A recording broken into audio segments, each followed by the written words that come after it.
주님이 없이는 살 수가 없습니다. 주님께서 저희를 인도하여 주시고 저희의 세월을 붙드시며 저희의 갈 길을 항상 앞장서 가시고 또 뒤에서 저희들을 지지하여 주시고 저희들이 수렁에 빠지거나 죄악 가운데 참 미끄러졌을 때에 주님께서 다시금 돌이킬 수 있도록 은혜를 주시지 않으면 저희로서는 참 살아가는 것 자체가 불가능함을 주님 앞에 고백합니다. 주님, 저희가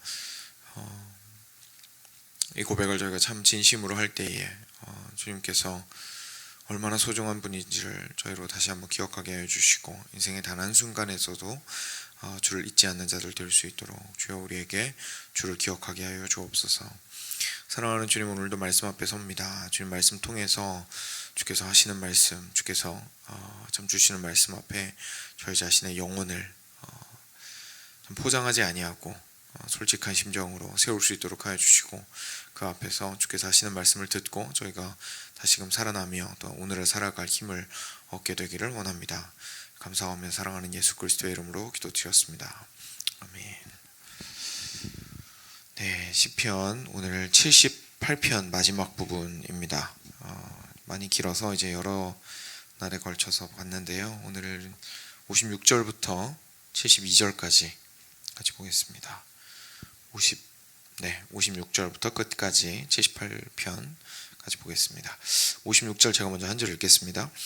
그러나 그들은 지존하신 하나님을 시험하고 반항하여 그의 명령을 지키지 아니하며 그들의 조상들 같이 배반하고 거짓을 행하여 속이는 활같이 빗나가서 자기 산당들로 그의 노여움을 일으키며 그들의 조각한 우상들로 그를 진노하게 하였으매 하나님이 들으시고 분내어 이스라엘을 크게 미워하사 사람 가운데 세우신 장막 곧 실로의 성막을 떠나시고 그가 그의 능력을 포로에게 넘겨주시며 그의 영광을 대적의 손에 붙이시고 그가 그의 소유 때문에 분내사 그의 백성을 칼에 넘기셨으니 그들의 청년은 불에 살라지고 그들의 처녀들은 혼인 노래를 들을 수 없었으며 그들의 제사장들은 칼에 엎드러지고 그들의 과부들은 애곡도 하지 못하였도다. 그때 주께서 잠에서 깨어난 것처럼 포도주를 마시고 고함치는 용사처럼 일어나사 그의 대적들을 쳐 물리쳐서 영원히 그들에게 욕되게 하셨도다.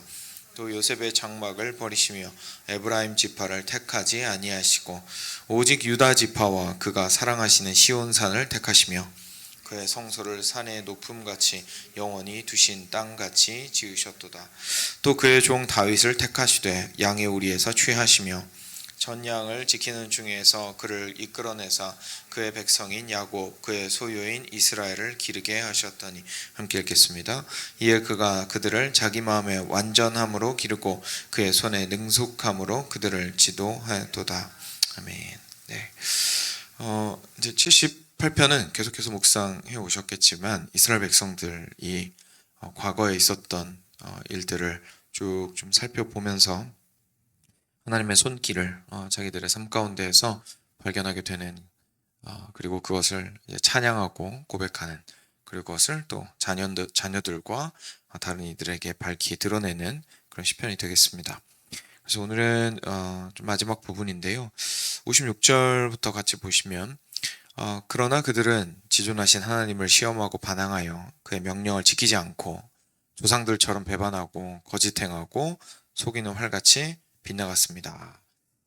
그래서 이스라엘 백성들이 이전의 조상들의 길에서 사실 벗어나야 하는데 그렇게 하지 않고 광야에서 하나님 앞에서 잘못 행하고 하나님을 온전히 따르지 않고 하나님의 인도하심을 무시하고 그리고 마치 지금까지 인도해 오셨던 것이 별로 소용없는 것처럼 그리고 하나님 지금까지는 알겠는데 그죠? 이런 식으로 감사하기보다는 근데 이게 지금 우리가 지금 힘들지 않습니까? 라는 식으로 따져묻는 그런 태도들을 이제 그 이후에 이스라엘 백성들도 결국 반복했다는 얘기를 하고 있습니다.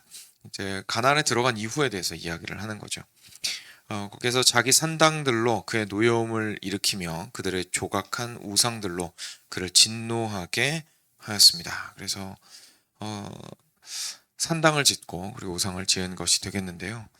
여러분 혹시 그런 생각 해보셨는지 모르겠는데 이게 산당 짓고 우상 만드는 것이 저희가 그냥 일반적으로 보통 생각하는 죄보다 훨씬 더 심각한 이유가 있죠. 왜냐하면 저희들이 물론 마음 가운데 이렇게 충동적으로 올라오는 죄들이 있습니다. 그렇죠? 그런 것들은 결국 하나님을 두려워하지 않고 결국 나 자신이 내가 지금 너무너무 욕망하고 얻고 싶은 것, 그것을 얻어야만 내가 행복할 거라고 생각하는, 다시 말해서 주인을 바꾸는 일이긴 합니다. 그래서 하나님보다 돈을 더 사랑하고 하나님보다 육신을 더 사랑하고 이제 그런 문제들이 발생을 하면서 이제 그것들을 우상으로 삼게 되는, 돈이나 육신이나 나에게 행복을 준다고 생각하게 되는 것들을 우상으로 삼게 되는 것이긴 하지만 산당을 짓고 우상을 아예 만들었다라는 뜻은요, 거기에 내가 머무르겠다는 뜻입니다. 그러니까 충동적으로 그냥 올라오고 끝나는 게 아닌 거죠. 충동적으로 올라오고 끝나는 게 아니고 나는 이게 그러니까 좋아, 아예 선언을 하고, 그리고 혹시나 빼앗길까봐 두려워, 나는 계속 이 우상이 나를 행복하게 해줄 거라고 믿고 그 길로 갈 거야 라고 얘기한 겁니다. 그리고 그것을 실제로 행동으로 옮긴 거죠. 말만 한 것이 아니고. 그리고 그것이 혼자서 행한 것도 아니고 모두가 다 동의를 한 겁니다. 공동체가 나도 그렇게 생각해, 나도 그렇게 생각해, 야, 네 말이 맞는 것 같아, 우리 그쪽으로 가자, 그죠? 그래서 거기에서 우상을 실제 만들게 되고, 그리고 그 우상 만드는 것을 실제로 구조화를 시키는 거죠. 사회 문화로 눌러 앉히는 겁니다. 그래서 산당을 만드는 겁니다. 그냥 단순하게 개인적인 것으로 끝나지 않고 우리 모두 함께 같이 나아가서 예배 의식도 만들고 마음을 함께하고 이 우상을 찬양하고 필요한 제물과 제사들을 드리고 해서 우리가 이 우상을 통해서 복을 얻자라고 생각을 하게 되었던 것이죠. 그러니까 우상이 세워지고 산당이 지어졌다는 사실 자체는 굉장히 심각한 문제입니다. 그냥 단순하게 충동적인 죄가 올라온 것이 아니라 계속 그곳을 향해서 가겠다는 것이고, 그리고 뿐만 아니라 아예 우리 문화로 자리 잡게 만들어 버리겠다라는 의지의 표현입니다. 그리고 실제로 거기에서 하나님께서 크게 분노하셨던 것들을 보면 문화로 이렇게 만든 이후에 그 문화 안에서 즐겁게 살고 있었다는 것을 저희가 알게 됩니다. 이스라엘 백성들이 그것을 이제 드러내 보여서 하나님께서는 굉장히 분노하셨습니다. 그래서 그 산당들로 노여움을 일으키셨고 조각한 우상들로 진노하셨습니다.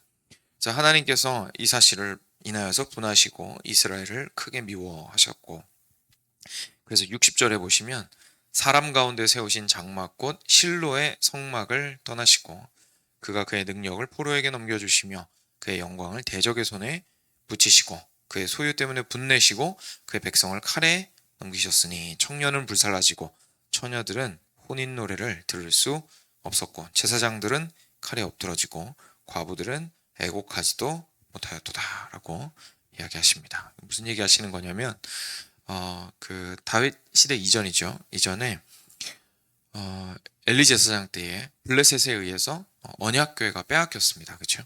그래서 그 사건에 대해서 이야기를 하시고 있는 겁니다. 아직까지 다윗이 예루살렘에 그 수도를 세우기 이전에 성막을 실로에서 안치를 하고 있었는데 성막을 실로에 두고 언약궤를 거기에 안치하고 있었는데 그 언약궤가 블레셋 사람들에 의해서 빼앗기게 되죠. 결국 그건 이제 하나님께서 이 이스라엘 백성들을 떠나셨다라는 거나 거의 다름이 없었습니다. 그래서 이스라엘 백성들 입장에서는 엄청난 충격이었고 아주 많이 이후에 몇백 년이 지난 이후에 예루살렘 성전이 무너지고 나서 그 예루살렘 성전이 무너져서 남유다와 북이스라엘이 완전히 이제 이방 백성들의 손에 넘어가게 되고 하게 되었을 때에 경험하였던 충격이 사실 이때 먼저 한번 있었던 거죠. 그래서 이 언약궤를 블레셋 백성들에게 빼앗기게 된 사건에 대해서 이렇게 이야기하고 있고요. 그리고 그 일을 인하여서 정말 하나님께서 이 백성들을 향한 분노를 그리고 진노를 많이 드러내셨고 실제로 이스라엘 백성들이 많이 고통스러운 가운데 있었다는 사실을 저희가 보게 됩니다. 근데 감사하게도 전 거기서 끝나지가 않았습니다. 그래서 이어서 보시면 그때의 65절이죠. 주께서 잠에서 깨어난 것처럼 포도주를 마시고 고함치는 용사처럼 일어나사, 정말 좀 재밌는 표현이죠. 포도주를 마시고 고함치는 용사처럼. 그러니까 이렇게 기운이 안 날 때 포도주 같은 걸 마시고 흥을 돋구고 그리고 이제 몸을 달궈 가지고 전쟁터로 나가고 하는 것들을 저희가 뭐 동양에서도 마찬가지죠. 그러니까 삼국지나 이런 거 보면 그런 장면들이 나오는데 이제 그런 것처럼 포도주를 마시고 이제 좀 이렇게 정신을 돋구어서 일어나서 막 고함치면서 싸움터로 나가는 용사처럼 하나님께서 일어나셔서 그의 대적들을 물리치시고 영원토록 그들을 욕되게 하셨습니다. 그리고 요셉 장막을 버리시고 에브라임 지파를 택하지 않으시고 오직 유다 지파와 그가 사랑하시는 시온산을 택하시고 성소를 산의 높음같이 영원히 두신 땅같이 지으셨고 그의 종 다윗을 택하사 양의 오리에서 취하셔서 이스라엘을 기르게 하셨습니다. 라고 고백하고 있습니다. 이게 무슨 얘기냐면요. 여기서 나오는 그 이스라엘을 택하지 않으셨고 에브라임 자손을 택하지 않으셨고 뭐 이런 얘기는 하나님이 버리셨다라는 뜻이 아니고 왕을 택하실 때 유다 지파에서 택하셨습니다. 다른 지파에서 택하지 않으시고 요셉 지파나 이런 곳에서 택하지 않으시고 왜냐면 굉장히 큰 지파잖아요. 거기서 택하지 않으시고 유다 지파에서 다윗 왕을 선택하셔서 그 다윗 왕이 하나님의 뜻을 온전히 따르게 하시고 다시금 하나님의 언약궤를 탈환해 오죠. 탈환해 오고 그리고 시온산 다시 말해서 예루살렘에 언약궤를 안치하게 하는 데에 굉장히 큰 수고와 공을 많이 들이게 하셨습니다. 그래서 다시금 하나님께서 자기 백성과 함께 하게 되시고 그리고 이스라엘 백성들을 다윗 왕의 통치 아래에서 다스림을 받게 하셨습니다. 라고 하면서 주님을 찬양하는 이제 부분이라고 생각을 하시면 되겠습니다. 그래서 언약궤를 빼앗겼다가 다시 말해서 하나님께서 자기 백성의 범죄함으로 말미암아 떠나셨다가 다시금 자기 백성과 함께 하시기 위해서 돌아오시고 그리고 돌아오셨을 때에는 그냥 언약궤만 돌아온 것이 아니라 하나님의 뜻대로 백성을 다스릴 수 있는 왕을 세우시고 허락하셔서 이 이스라엘 전체를 하나님의 백성 전체를 올바르게 하나님 앞에서 변화시켜 나갈 수 있도록 하셨다라는 사실을 노래하고 있는 것이죠. 그래서 마지막 72절이 어떻게 끝나냐면 이에 그가 다윗이죠. 다윗이 이스라엘 백성들을 자기 마음의 완전함으로 기르고 그의 손의 능숙함으로 그들을 지도하였습니다. 라고 하면서 하나님께서 세우신 다윗 왕이 얼마나 놀랍고 위대한 존재인지를 이야기를 하고 있습니다. 자기 마음의 완전함 이라는 것은 결국 그 마음이 참 순전하고 온전하고 그리고 지난주 금요 설교 때 제가 짧게 말씀드린 바 있는데 성실함에 대해서 이야기를 하고 있는 겁니다. 그래서 그 마음이 참 하나님 앞에서 둘이 아니라 하나인 거죠. 둘이 아니라 하나로서 온전하고 그리고 주님의 진리와 자기의 마음을 합하여서 그 길을 향하여서 좌로나 우로나 치우침이 없이 겸손하게 그리고 꾸준하게 순전함으로 걸어갔던 사람이었습니다. 그리고 그 마음을 가지고 백성을 다스릴 뿐만 아니라 마음만 있었던 게 아니라 능숙한 손도 있었습니다. 그래서 지혜가 있어서 상황에 대처할 줄도 알고 악한 백성으로부터 악한 대적으로부터 자기 백성을 보호할 줄도 알고 그리고 자기 백성들을 이끌어서 하나님 앞으로 데리고 나갈 줄도 알고 그래서 그런 손의 능숙함을 가지고 이 백성들이 하나님 앞에서 올바른 백성으로 굳건하게 설 수 있도록 다윗 왕이 잘 지도하였습니다. 라고 마무리를 하고 있습니다. 이것이 이제 78편이 마무리되는 방식입니다. 이스라엘 백성들이 꼭 기억해야 되는 이야기였습니다. 이 사실을 기억을 하게 되면 결국은 자기들의 조상들이 한 번이 아니고 두 번도 아니고 여러 차례 굉장히 반복적으로 하나님을 떠나고자 했고 죄를 짓고 그리고 하나님께 반역하고 하나님을 시험하고자 하고 얼마나 좀 힘센 신인지 한번 알아볼까? 그죠? 하나님을 시험하고자 하고 했던 그 모든 모습들을 지금 이 자손들도 얼마든지 반복할 수 있었기 때문에 그것들을 이런 이야기들을 계속해서 전수하고 전달함으로써 이들이 깨달을 필요가 있었고 그걸 통해서 하나님 앞에서 내가 그렇게 벗어나고 멀리 떠나면 안 되는 거구나. 내가 하나님께 죄를 짓고 하나님을 시험하고 하나님께 반역하면 하나님께서 굉장히 분노하시고 가만히 계시는 것이 아니라 진노하시고 그리고 그 진노의 결과로 하나님이 우리를 떠나실 수 있구나. 그리고 하나님이 떠나셔서 우리가 굉장히 큰 고생과 고통에 놓일 수가 있구나 라는 것을 깨달아 알 필요가 있었습니다. 그래서 우리들도 그런 것들을 좀 오늘 시편을 통해서 보게 되는 것이고요. 그리고 그럼에도 불구하고 하나님께서는 절대로 자기 백성을 포기하지 않으신다라는 사실도 동시에 알 필요가 있었습니다. 그래서 하나님께서 다윗 왕을 세우시고 그리고 언약궤가 다시금 탈환될 수 있도록 은혜를 베풀어 주시고, 그리고 여기는 나오진 않았지만 아들 때에 성전까지 만들고 그리고 거기에 언약궤가 안치되고 영원토록 하나님께서 그 백성과 함께 하시겠다는 그 약속을 그래도 초반에 이렇게 꾸준하게 계속 지켜나가시는 모습들을 봄으로써 그 사실을 기억함으로써 그래도 정말 감사한 것은 우리가 죄를 지어서 주님을 떠났을 때 주님께서 우리를 떠나게 되시더라도 반드시 다시 돌아오시는구나. 하나님께서는 우리를 자기 백성으로서 삼기로 하셨다는 그 언약을 절대로 포기하지 않으시고 성실하게 이행하시는구나 라는 사실을 기억할 필요가 있었던 것이죠. 그래서 사랑하는 여러분, 저희가 신앙생활을 할 때 이 두 가지를 동시에 기억하는 것이 너무 중요합니다. 저희가 마치 하나님의 신실하심이 우리의 죄랑 상관이 없는 것처럼 생각을 하면 안 되겠죠. 하나님 신실하시니까 내가 죄를 지어도 어차피 하나님 다 붙들어 주실 거니까, 그렇죠? 그러니까 이렇게 생각을 하는 것은 하나님과 우리의 관계에 대해서 너무 하찮게 생각하는 것입니다. 하찮게 생각하는 것입니다. 엄마가 매일마다 밥상 차려준다고 해서 밥상머리에서 예의 없어도 되는 건 아니지만 어머니에게 항상 감사해야 되고, 그죠? 맛있게 먹어야 되고, 그때 한 번이라도 어머니한테 무리하게 이야기를 하고 음식에 대해서 감사하지 못하는 태도를 보인다면 그건 사실 굉장한 모욕이 됩니다, 어머니한테. 근데 이것은 그 다음에도 어머니가 귀한 밥을 해주실 겁니다, 그렇죠? 그런데도 불구하고 그것이 큰 모욕인 이유는 어머니의 사랑과 성실함을 완전히 나의 유익만을 위해서 생각하는 모습을 보였기 때문에 그렇습니다. 이렇게 하나님과도 마찬가지인 거죠. 하나님께서 크신 사랑으로 성실하심으로 우리를 사랑해 주신다고 해서 그게 당연한 게 아닙니다.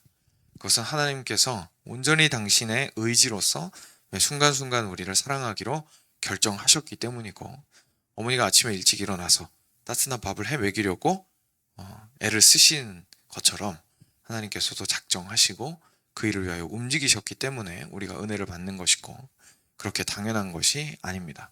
그래서 당연하지 않은 그 은혜를 끊임없이 베풀어 주시는 하나님 안에서 우리가 기쁨과 감사함으로 그리고 겸손함으로 지내야 하는데, 거기서 죄를 짓고 하나님 시험하고 반역하고 하는 것은 당연히 하나님께는 진노의 대상과 근거가 될 수 있다는 사실을 우리 그리스도인은 반드시 기억을 해야 합니다.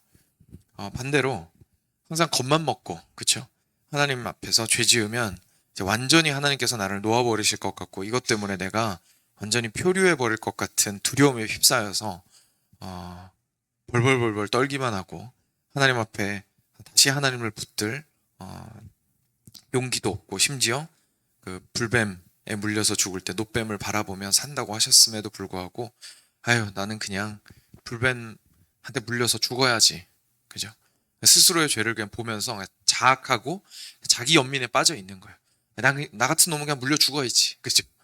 그렇게 얘기하면서 이런 나를 누가 다시 살릴 것인가에 대한 마음의 소망을 그냥 버리는 거예요. 그런 모습도 우리 그리스도인들이 굉장히 많이 가질 수 있습니다. 근데 이 또한 하나님 앞에서 죄입니다. 왜냐하면 구원의 근거를 나에게서 보고 있기 때문에 그렇습니다. 내가 이렇게 못났고 내가 이렇게 악하니까 하나님이 나를 구원 못 해주실 거야. 내가 이렇게 믿음이 약하니까 나 같은 놈은 하나님 안 쳐다보실 거야. 하나님 그런 얘기 하신 적 없습니다, 그렇죠? 하나님께서는 사랑하기로 작정하시고 구원하기로 작정하신 사람을 구원하시고 그들을 끌어내시는 것이지 나의 어떠함을 보고 그것을 판단하시는 것이 아니고, 그리고 한 번 택하셨다면 당신의 성실하심을 절대로 포기하지 않으십니다. 그래서 우리가 내가 죄인이라는 사실을 깨닫는 건 좋지만 그것이 우리를 잡아 끌어서 절망의 구렁텅이로 빠지게 만들고, 그리고 마치 하나님이 이 죄 때문에 나를 더 이상 사랑하시지 않고 나를 위하여 구원의 손길을 뻗치지 않으실 것처럼 하나님 뭐 이렇게 저까지 신경 쓰세요, 저한테까지 에너지 낭비하지 마세요 라고 생각하는 일이 우리 가운데 있을 수 있다면 절대로 그러지 않아야 한다는 사실을 말씀 통해서 깨닫게 됩니다. 그래서 이 두 참 저희가 빠지기 쉬운 극단적인 저희들의 상황 가운데에서 오늘 말씀을 통해서 나는 참 겸손하고 감사하여야 하며 죄를 짓기를 두려워해야 하고 그리고 죄에 혹시나 빠지게 되면 빨리 돌이켜야 하면서도 동시에 나의 죄악됨에도 불구하고 우리 하나님은 절대로 나를 포기하시지 않는다는 소망을 동시에 가져야 한다는 것을 저희가 좀 기억해 보게 됩니다. 끝으로 한 가지 또 기억해야겠죠. 우리 하나님께서는 이 모든 것들을요 추상적으로 말씀하지 않으셨습니다.